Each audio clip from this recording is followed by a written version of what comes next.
الو السلام عليكم.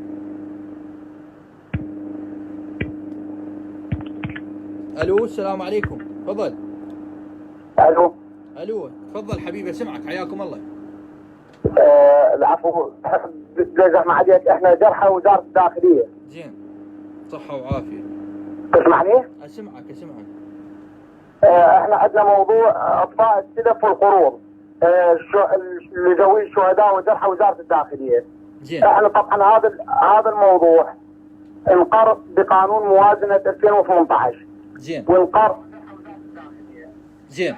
وانقر بموازنه 2019 ايضا. يعني جاكم قرار 2018 بالماده 31 وانقر بالموازنه 2019 بالماده 33.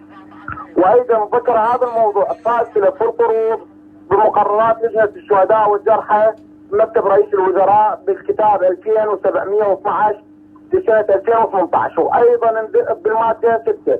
وايضا ذكر بالامر الديواني 107 لسنه 2019 بالماده 20. وايضا ذكر هذا الموضوع بقانون تخليد تضحيات الشهداء الذي نشر بجريده الوقائع الرسميه رقم القانون 81 لسنه 2017. لكن وزاره الماليه الى الان لم تنفذ هذا الموضوع. زين. وهو موضوع اعطاء السلف والقروض. وزاره الداخليه اكملت الاجراءات اللي عليها ما مطلوب من عندها وارسلتها الى وزاره الماليه. لكن وزاره الماليه من 2018 الى الان لم تنفذ هذا الامر. زين. لما انتهت موازنه 2019 كان تقول يابا احنا هاي السنه الماليه انتهت، ننتظر موازنه 2020.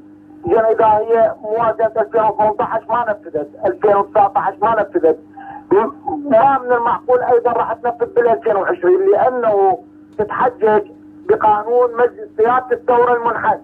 احنا عندنا قوانين نافذه. قانون 31 لسنه 2017 يقول هذا القانون باستثناء ينفذ هذا القانون باستثناء القوانين النافذه. لكن وزاره الماليه الى الان لم تنفذ.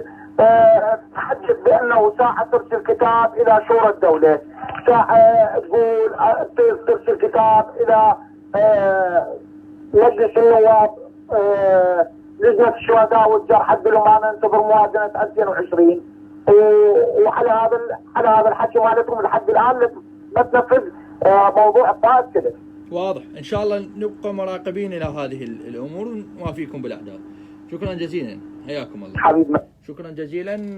مستمرين وياكم في هذه الحلقه من برنامج صوت العراقي. احبتي المشاهدين، انا اعتذر مره اخرى مدى اقدر شويه اتكلم